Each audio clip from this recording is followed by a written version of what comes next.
Assalamualaikum warahmatullahi wabarakatuh. Salam sejahtera untuk kita semua. Semoga kita selalu diberikan kesehatan dan tubuh yang sehat. Bagi yang sedang sakit, semoga segera disembuhkan dari segala penyakit. Oke, untuk mata kuliah pengantar teknologi informasi dan komunikasi, pada pertemuan kedua ini akan membahas tentang konsep dasar komunikasi dan teknologi komunikasi. Yang pertama, kita akan membahas tentang pengertian komunikasi. Menurut Cherry, istilah komunikasi berpangkal pada perkataan Latin yang artinya membuat kebersamaan atau membangun kebersamaan antara dua orang atau lebih. Nah, komunikasi juga berasal dari akar kata alam bahasa Latin communico yang artinya berbagi. Jadi, bisa disimpulkan adalah komunikasi merupakan kebersamaan antara dua orang yang saling berbagi. Pengertian lain, komunikasi merupakan suatu proses pemindahan dan penerimaan lambang-lambang yang mengandung makna dari komunikator kepada komunikan. Itulah pengertian dari komunikasi. Pengertian teknologi komunikasi.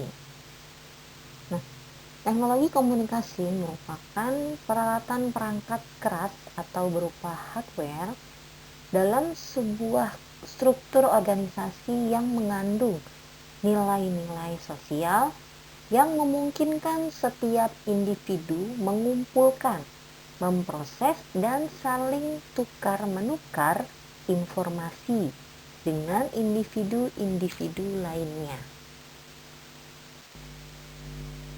Scrum menyampaikan pengertian komunikasi ke dalam 3 hal pokok sebagai berikut, yaitu yang pertama adalah penyandi atau encode, yaitu merupakan komunikator yang mempunyai informasi atau pesan yang disajikan dalam bentuk kode atau sandi. Misalnya seperti tulisan, bahasa lisan, verbal simbol, dan visual simbol. Lalu yang kedua ialah signal, yaitu merupakan berupa pesan, berita atau pernyataan tertentu yang ditujukan dan diterima oleh seseorang. Nah, pesan ini dapat dilukiskan dalam bentuk gerak tangan, ya, mimik wajah, kata-kata by lisan, bisa juga tulisan, bisa juga gambar, bisa juga foto, bisa juga diagram, tabel, dan lainnya. Lalu yang ketiga ialah decoder.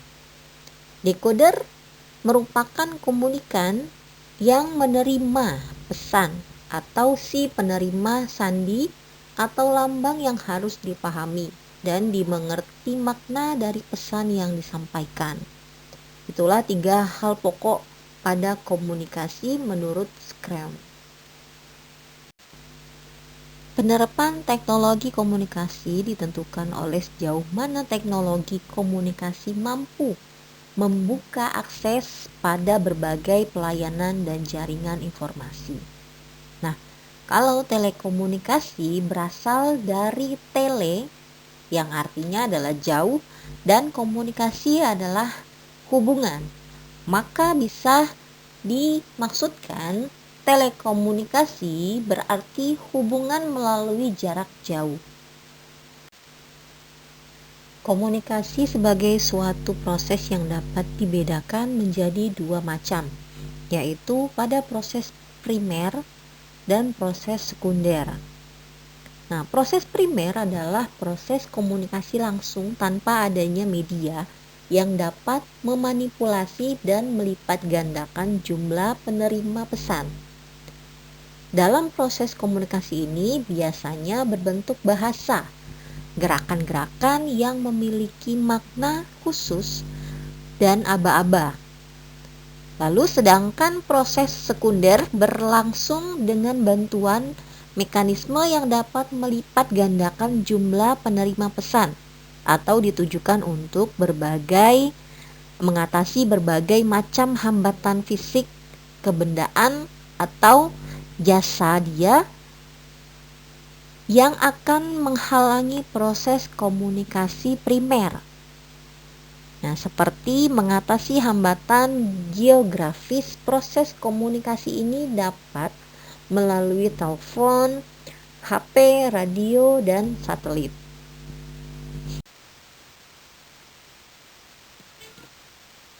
Pada proses penerapan teknologi komunikasi memiliki dua tahapan, yaitu yang pertama adalah tahapan inisiasi, memiliki dua tingkatan. Yang pertama adalah tingkatan agenda setting, yaitu munculnya ide untuk mengadopsi teknologi komunikasi demi menyelesaikan permasalahan informasi yang muncul. Lalu yang kedua adalah tingkatan matching, yaitu kecocokan teknologi komunikasi yang diperlukan dan kemampuan untuk mengadopsinya. Apabila nilai kedua tingkat inisiasi ini positif, timbullah keinginan untuk mengadopsi teknologi komunikasi yang diinginkan. Nah, tahapan kedua adalah tahapan implementasi. Tahapan implementasi memiliki tiga tingkatan. Yang pertama adalah tingkatan redefining. Ini mengatur, menyusun, dan memodifikasi struktur organisasi bagi sebuah lembaga atau mental serta kebiasaan bagi individu untuk keperluan teknologi komunikasi yang diinginkan. Lalu tingkatan yang kedua adalah tingkatan clarifying, meyakinkan pada semua anggota bagi sebuah lembaga atau diri sendiri bagi individu tentang sejarah teknologi komunikasi sehingga tidak lagi menjadi sesuatu yang asing. Tingkatan yang ketiga adalah tingkatan routinizing. Teknologi komunikasi sudah dapat diketahui secara jelas dan menjadi bagian dari infrastruktur, yaitu pondasi atau tata letak sebuah organisasi bagi lembaga atau sebagai pelengkap bagi kehidupan individu. Selanjutnya adalah pelaku teknologi komunikasi. Yang pertama adalah pemakai atau si pengguna pada media ataupun perangkat-perangkat yang disediakan pada atau untuk melakukan sebuah komunikasi. Lalu yang kedua adalah perusahaan penyedia jasa telekomunikasi. Ini biasanya disebut dengan provider. Lalu ada yang ketiga, yaitu produsen peralatan komunikasi. Nah, ini perusahaan yang membuat perangkat-perangkat untuk melakukan komunikasi yang biasa kita gunakan seperti smartphone ataupun media ataupun alat komunikasi yang lain. Keempat, ada badan yang mengatur atau mengkoordinir seluruh kegiatan komunikasi dari segi ekonomis dan teknis dalam mengadakan peraturan, standar, harga patokan, dan lain sebagainya. Demikianlah penjelasan pada pertemuan kedua mata kuliah pengantar teknologi informasi dan komunikasi. Sampai jumpa di pertemuan selanjutnya. Salam sejahtera dan semoga kalian sehat pada keadaan apapun. Assalamualaikum warahmatullahi wabarakatuh.